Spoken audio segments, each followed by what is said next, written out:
ಅವಧೂತ ಚಿಂತನ ಶ್ರೀ ಗುರುದೇವದತ್ತ. ಆತ್ಮೀಯ ವೀಕ್ಷಕರಿಗೆಲ್ಲ ಅತ್ರಿಪುತ್ರ 007 ಯೂಟ್ಯೂಬ್ ಚಾನಲ್ಗೆ ಸ್ವಾಗತವಿದೆ. ನಾನು ಅತ್ರಿಪುತ್ರ 007 ನಾಮ್ ತೋ ಸುನಾ ಹೋಗ. ಗ್ರಹಣಗಳ ಲೋಕಕ್ಕೆ ತಮ್ಮೆಲ್ಲರಿಗೂ ಸ್ವಾಗತವಿದೆ. ಆಗಸ್ಟ್ ತಿಂಗಳು, ಆಗಸ್ಟ್ 2026, 2 ಗ್ರಹಣಗಳು. ಆಗಸ್ಟ್ 12 ಸೂರ್ಯಗ್ರಹಣ, ಕೇತುಗ್ರಸ್ತ ಸೂರ್ಯಗ್ರಹಣ, ಕೇತುಗ್ರಸ್ತ ಸಂಪೂರ್ಣ ಸೂರ್ಯಗ್ರಹಣ ಆಗಿದೆ. ಆಗಸ್ಟ್ 28 ರಾಹುಗ್ರಸ್ತ ಖಂಡಗ್ರಾಸ ಚಂದ್ರಗ್ರಹಣ. ವೀಕ್ಷಕರೇ, ಬರುವ ಆಗಸ್ಟ್ 28ರಂದು ರಾಹುಗ್ರಸ್ತ ಖಂಡಗ್ರಾಸ ಚಂದ್ರಗ್ರಹಣ ಸಂಭವಿಸಲಿದೆ. ಮನೋಕಾರಕನಾದ ಚಂದ್ರನನ್ನ ಮಾಯಾಕಾರಕ ರಾಹು ಗ್ರಹಣಕ್ಕೆ ಗುರಿಪಡಿಸಲಿದ್ದಾನೆ. ಗ್ರಹಣದ ಮುಖಾಂತರ ಚಂದ್ರನಲ್ಲಿರುವ ಊರ್ಜೆಯನ್ನ ರಾಹು ಸ್ಕ್ಯಾನ್ ಮಾಡಲಿದ್ದಾನೆ, ಹೀರಿಕೊಳ್ಳಲಿದ್ದಾನೆ.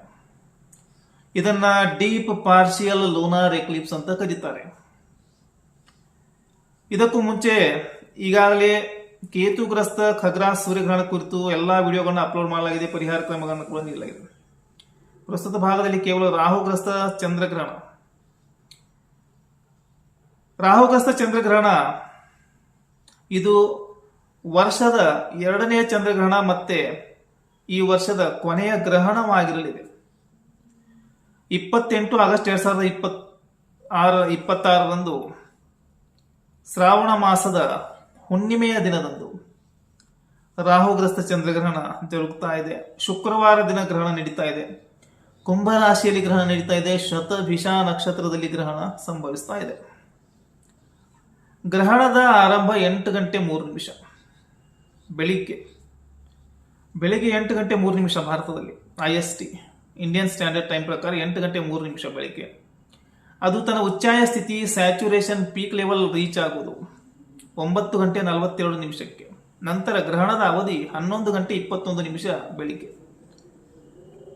ಇದು ಗ್ರಹಣ ಸೂರ್ಯೋದಯದ ನಂತರ ಸಂಭವಿಸ್ತಾ ಇದೆ. ಹೀಗಾಗಿ ಭಾರತದಲ್ಲಿ ಬೆಳಗಿನ ಜಾವ ಸಮಯದಲ್ಲಿ ಈ ಗ್ರಹಣ ಗೋಚರಿಸಲು ಸಾಧ್ಯವಿಲ್ಲ. ಗೋಚರಿಸಲಾರದು ಎಂಬ ಮಾತ್ರಕ್ಕೆ ಇದರ ಪ್ರಭಾವ ಇಲ್ಲ ಅಂತಿಲ್ಲ. ನಿಶ್ಚಿತವಾಗಿಯೂ ಇದರ ಪ್ರಭಾವ ಇದೆ. 100% ಇದರ ಪ್ರಭಾವ ಇದೆ. ಪ್ರಭಾವ 6 ತಿಂಗಳ ಅವಧಿಯವರೆಗೆ ಇರುತ್ತೆ. ಅಂದ್ರೆ ಮುಂದಿನ ಚಂದ್ರಗ್ರಹಣದವರೆಗೂ ಇರುತ್ತೆ. ಚಂದ್ರಗ್ರಹಣ ಮಾನಸಿಕ ಸ್ಥಿತಿಗತಿಗಳ ಮೇಲೆ ಪ್ರಭಾವವನ್ನು ಬೀರುತ್ತೆ. ಇಲ್ಲಿ ಗ್ರಹಣ ಗೋಚರಿಸ್ತಾ ಇದರ ಅರ್ಥ ಕೇವಲ ಗ್ರಹಣಕ್ಕೆ ಸಂಬಂಧಪಟ್ಟಂತ ವೇದಾದಿ ನಿಯಮಗಳನ್ನ, ರೂಲ್ಸ್ ಅಂಡ್ ರೆಗ್ಯುಲೇಷನ್ಸ್ ಗಳನ್ನ ಮಾತ್ರ ಫಾಲೋ ಮಾಡಬಾರ್ದು. ಆದ್ರೆ ಇಂಪ್ಯಾಕ್ಟ್, ಇನ್ಫ್ಲೂಯೆನ್ಸ್ ಅಂತ ಏನಿದೆ, ಪ್ರಭಾವ ಇದ್ದೇ ಇದೆ. ವರ್ಷಕ್ಕೆ ಮಿನಿಮಮ್ 4 ಗ್ರಹಣಗಳು ನಡೀತವೆ. 2 ಸೂರ್ಯಗ್ರಹಣಗಳು, 2 ಚಂದ್ರಗ್ರಹಣಗಳು ಜರುಗಲೇಬೇಕು. ಸೂರ್ಯಗ್ರಹಣ ಆತ್ಮದ ಪರಿಶುದ್ಧತೆಗೆ ಸಂಬಂಧಪಟ್ಟಿದ್ದು. ಚಂದ್ರಗ್ರಹಣ ಮನಸ್ಸಿನ ಪರಿಶುದ್ಧತೆಗೆ, ಪ್ಯೂರಿಫಿಕೇಶನ್ಗೆ ಸಂಬಂಧಪಟ್ಟಿದ್ದು. It is soul purification, this is mind purification. ಸೂರ್ಯಗ್ರಹಣ ಅಮಾವಾಸ್ಯ ದಿವಸ ಆಗುತ್ತೆ. ಚಂದ್ರಗ್ರಹಣ ಪೌರ್ಣಿಮೆಯ ದಿನಗಳಾಗುತ್ತೆ. ಸೂರ್ಯಗ್ರಹಣ ಭೂಮಿ ಮತ್ತೆ ಸೂರ್ಯನ ನಡುವೆ ಚಂದ್ರ ಬಂದಾಗ ಬರುತ್ತೆ. ಚಂದ್ರಗ್ರಹಣ ಸೂರ್ಯ ಮತ್ತೆ ಚಂದ್ರ ಲುಮಿನರಿಗಳ ನಡುವೆ ಭೂಮಿ ಬಂದಾಗ ಚಂದ್ರಗ್ರಹಣ ಜರುಗುತ್ತೆ. ಗ್ರಹಣಗಳು ವಾಸ್ತವಿಕವಾಗಿ ನೈಸರ್ಗಿಕವಾಗಿ ಒಂದು ಶುದ್ಧೀಕರಣ, ಸಾಮಾನ್ಯವಾಗಿ ಒಂದು ಶುದ್ಧೀಕರಣ ಪ್ರಕ್ರಿಯೆಗಳಾಗಿವೆ.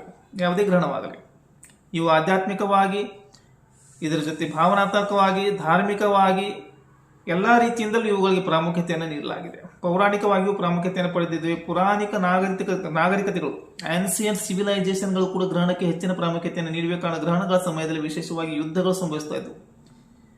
ಗ್ರಹಣಗಳು ಭವಿಷ್ಯದಲ್ಲಿ ಮುಂದೆ ಜರುಗುವಂತಹ ಕೆಲವು ಇವೆಂಟ್ಗಳು, ಕೆಲವು ಅವುಗಳನ್ನ ವಿಶೇಷವಾಗಿ ಮುನ್ಸೂಚನೆಯನ್ನು ನೀಡ್ತವೆ.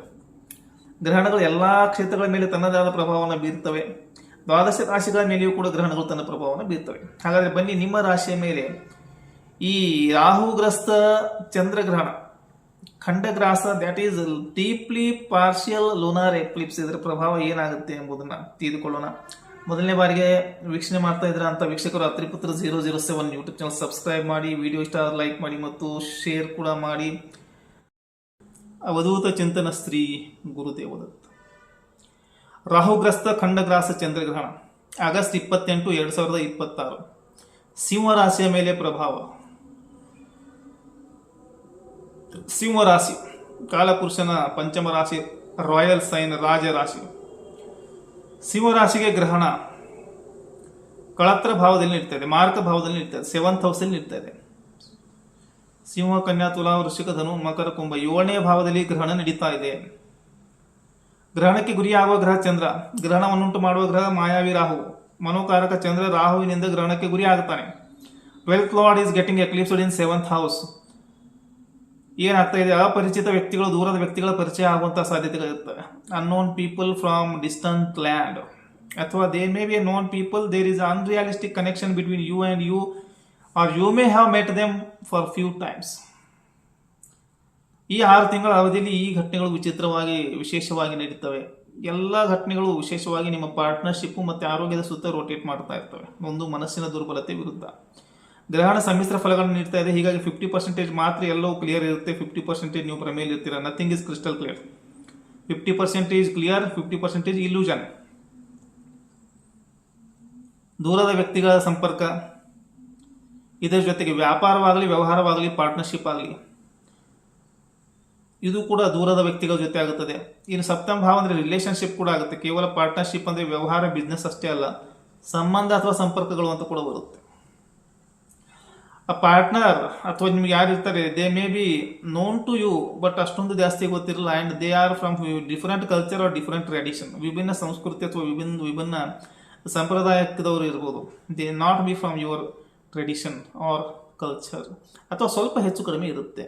ಅಥವಾ ಅವರ ಒಂದು he will follow different philosophy. His philosophical thought or process may be different from you. Traditional ನಿಮ್ಮ ಥರ ಇಲ್ಲದೆ ಇರ್ಬೋದು. ತುಂಬ ಪ್ರಾಕ್ಟಿಕಲ್ ಆಗಿರ್ತಾರೆ. ನೀವು ಚಿಕಿತ್ಸೆಗೆ ತೆರಳುವ ಯೋಗ ಬರುತ್ತೆ. ಹೀಲಿಂಗ್ ಆಗಿ ಹೋಗಬೇಕಾಗುತ್ತದೆ. ಸೈಕಾಲಜಿಕಲ್ ಹೀಲಿಂಗ್, ಫಿಸಿಕಲ್ ಹೀಲಿಂಗ್ ಎರಡೂ ಬೇಕಾಗುತ್ತೆ ಸಿಂಹರಾಶಿಗೆ. ದೂರದ ವ್ಯಕ್ತಿಗಳ ಸಹಾಯ ಪಡ್ಕೋಬೇಕಾಗುತ್ತೆ, ಶಾರೀರಿಕ ಮಾನಸಿಕವಾಗಿ. ಇಲ್ಲಿ unrealistic partnership of emotional relationship build up ಆಗುತ್ತೆ, ಮಾನಸಿಕವಾದಂಥ relationship. Because this is a chakravyuha. ಮುಂದಿನ 6 ತಿಂಗಳ ಅವಧಿಯಲ್ಲಿ ಏನಾಗ್ಬಿಡುತ್ತೆ ಅಂದರೆ ಭ್ರಮೆಯ ಮೇಲೆ ಭ್ರಮೆ. चेहरे ऊपर चेहरा है, राज बहुत ही गहरा है, किसे पता क्या राज छुपा है, किसके मन के अंदर. ಯಾರ ಮನಸ್ಸಿನಲ್ಲಿ ಏನಿದೆ ಗೊತ್ತಾಗಲ್ಲ, ಅಥವಾ ನಿಮ್ಮ ಮನಸ್ಸಿನಲ್ಲಿ ಏನಿದೆ ಗೊತ್ತಿಲ್ಲ, ಯಾಕಂದ್ರೆ ನೀವೇ ಭ್ರಮೆಯಲ್ಲಿ ಇರ್ತೀರ. ಸೊ ಇತರರನ್ನು ದೂಷಿಸುವುದಕ್ಕೆ ಮುಂಚೆ ನಾವು ಕರೆಕ್ಟ್ ಆಗಿರಬೇಕು. ಏನಾಗ್ತಾ ಇರುತ್ತದೆ, ಮಾನಸಿಕವಾಗಿ ದುರ್ಬಲತೆ ಬಂದಾಗ ಕೆಲವು ವಿಚಿತ್ರ ಘಟನೆಗಳು ನಡೀತವೆ. ಅನ್ರಿಯಲಿಸ್ಟಿಕ್ ಥಾಟ್ ಪ್ರೊಸೆಸ್ ಏನೇನೋ ಮಾಡಿಸುತ್ತೆ. ಅನ್ರಿಯಲಿಸ್ಟಿಕ್ ಪಾರ್ಟ್ನರ್ಶಿಪ್ ಅಥವಾ ಬಿಸ್ನೆಸ್ಶಿಪ್ ಕೂಡ ಹೆಡ್ಲೆಸ್ ಬಿಸ್ನೆಸ್ ಮಾಡಬಾರ್ದು. ಇನ್ನು ಕೆಲವರಿಗೆ ಏನಾಗುತ್ತೆ ಅಂದರೆ, a spiritual person may enter in your life. ಅಂದರೆ ತುಂಬ ದಿನದಿಂದ ಪರಿಚಯ ಇರುತ್ತೆ, ಹೀಗೆ ಇಲ್ಲ ಅಂತ ಏನಿಲ್ಲ. May enter your life, or ಮುಂದೆ ಸ್ವಲ್ಪ ಜಾಸ್ತಿ ಆಗ್ಬೋದು ಸಂಪರ್ಕ. ಏನಾಗುತ್ತೆ, that person may be a religious person, he may be a spiritual person, he may be an modern guru, ಅಥವಾ he may be an astrologer, or he may be an paurohita. ಈ ಥರ ಒಂಥರ is related to spiritual and religious activity. ಇಲ್ಲಿ ಕಾಮ ತ್ರಿಕೋನ ಸಕ್ರಿಯಗೊಂಡ ಕಾರಣ ಭೌತಿಕ ವಾಸನೆಗಳು ಪೂರ್ತಿ ಆಗ್ತವೆ, ಡಿಸೈರ್ ಫುಲ್ಫಿಲ್ಮೆಂಟ್ ಆಗ್ತವೆ. ಬಟ್ ಇಲ್ಲಿಯೂ ಕೂಡ 50% ಇರುತ್ತೆ. ಸ್ಯಾಟಿಸ್ಫ್ಯಾಕ್ಷನ್, ಸೈಕಾಲಜಿಕಲ್ ಸ್ಯಾಟಿಸ್ಫ್ಯಾಕ್ಷನ್ ಇದು ಯಾವುದೇ ಪಾರ್ಟ್ನರ್ನಿಂದ ಇಲ್ಲಿ ಸಿಗೋದು ಇದೇ ರೀತಿ ಇರುತ್ತೆ. ಮಾನಸಿಕವಾಗಿ ಒಂದು ರೀತಿಯ ಅತೃಪ್ತತೆ ಇರುತ್ತೆ. ಒಂದು ಪದಪ್ರಾಪ್ತಿ ಯೋಗದ ಒಂದು ಸಾಧ್ಯತೆಗಳು ಕೂಡ ಇದೆ. Again, these are all general predictions, not necessary to happen with every people and every person. Partnership ಅಲ್ಲಿ 50% ಸಕ್ಸಸ್ ಇದೆ, 50% ಪಾರ್ಟ್ನರ್ ಸೀಕ್ರೆಟ್ ಆಗಿರೋದ್ರಿಂದ ಗೊತ್ತಾಗಲ್ಲ ಏನು ನಡೀತಾ ಇದೆ, ಅವ್ರ ನಡೆ ಏನಿದೆ ಅಂತ. ಸಂಗಾತಿಯ ನಿಗೂಢ ನಡೆ ಅರಿಯಲು ಅಸಾಧ್ಯವಾಗಿಬಿಡುತ್ತದೆ. ಮುಖವಾಡ ಇರುವ ಸಾಧ್ಯತೆ ಕಂಡುಬರುತ್ತೆ. Disturbances in partnership. ಏನಾಗ್ತಾ ಇದೆ, mind energy getting renewed 50% only. 50% mind ಭಾರನೇ ಇರ್ತಿದೆ, ಹಗುರವಾಗಿರಲ್ಲ. ರಾಹು ಚಂದ್ರನ ಊರ್ಜೆಯನ್ನು 50% ಮಾತ್ರ ಸ್ಕ್ಯಾನ್ ಮಾಡ್ತಾನೆ, ಟೋಟಲ್ 100% ಮಾಡಲ್ಲ. ಹೀಗಾಗಿ ರಿನ್ಯೂವಲ್ 50%, ಸ್ಕ್ಯಾನಿಂಗ್ 50%, ಫಿಲ್ಟರ್ 50%, ಪುನಶ್ಚೇತನ 50%. ಮನಸ್ಸಿನ ಮಲಿನತೆ 50%, ಮನಸ್ಸಿನ ಭ್ರಮೆ 50% ಕಂಟಿನ್ಯೂ ಆಗುತ್ತೆ. ಮನಸ್ಸಿನ ದುರ್ಬಲತೆ, ಕ್ಷೀಣತೆ, ವಿಷಮಯ ಮನಸ್ಸು, ಚಂಚಲ ಮನಸ್ಸು ಎಲ್ಲವೂ 50%. ಟೋಟಲಿ 100% ಕ್ಲಿಯರೆನ್ಸ್ ಇಲ್ವೇ ಇಲ್ಲ. ಹೀಗಾಗಿ ಇದು ಏನಾಗುತ್ತೆ ಅಂದರೆ, ನಾ ಘರ್ಕಾನ ಘಾಟ್ಕ ಅನ್ನಂಗಾಗ್ಬಿಡುತ್ತೆ ಮನಸ್ಸಿನ ಸ್ಥಿತಿ. ಯೋಗ್ಯ ನಿರ್ಣಯ ತೆಗೆದುಕೊಳ್ಳಲಾಗಲ್ಲ. ಮನಸ್ಸು, the mind is in a state of toggling state. It is defined state. Neither it is digital 0, neither it is digital 1, neither it is higher voltage level, nor it is lower level voltage. It toggles from 0 to 1, 1 to 0. So ಇಂಥ ಕಂಡೀಷನ್ನಲ್ಲಿ ಇದನ್ನು friction ಅಥವಾ undefined state ಅಂತ ಕರೀತಾರೆ ಮನಸ್ಸನ್ನು. ಇದೇನಾಗುತ್ತೆ, 50% clear, 50% illusion, ಮಾಯ ಇರುತ್ತೆ. ಇದು 50% mental piece, ಮಾನಸಿಕ ನೆಮ್ಮದಿಯನ್ನು ಹಾಳು ಮಾಡಿಬಿಡುತ್ತೆ. Domestic life, 7th house is also related to domestic because related to partnership. 50% destroy ಆಗಿಬಿಡುತ್ತೆ ಇಲ್ಯೂಷನ್ ಕಾರಣ. You feel insecured or locked psychologically in relationship. ಸಂಬಂಧಗಳ ವಿಚಾರದಲ್ಲಿ ನೀವು ಒಂದು ಕತ್ತರಿಯಲ್ಲಿ ಸಿಲುಕಿಕೊಳ್ಳುವಿರಿ, ಚಕ್ರವ್ಯೂಹದಲ್ಲಿ ಸಿಲುಕಿಕೊಳ್ಳುವಿರಿ. ಯಾವ ಚಕ್ರ? ರಿಲೇಶನ್ಶಿಪ್ ಕತ್ತರಿ. ಅದು ಸೈಕಾಲಜಿಕಲ್ ಇಂಪ್ಯಾಕ್ಟ್ ಆಗುತ್ತೆ. ಇದರಿಂದ ಸಂಬಂಧಗಳಲ್ಲಿ ಇರುವಂಥ ಅನಿಶ್ಚಿತತೆ, ಅಸ್ಥಿರತೆ, ಅನ್ಸ್ಟೇಬಿಲಿಟಿ ನಿಮಗೆ ಮಾನಸಿಕವಾಗಿ ಚಕ್ರವ್ಯೂಹದಲ್ಲಿ ಸಿಲುಕಿಸುತ್ತದೆ. ಒಳಗಡೆ ಹೋಗೋದು ಗೊತ್ತು, ಹೊರಗಡೆ ಬರೋದು ಗೊತ್ತಿಲ್ಲ.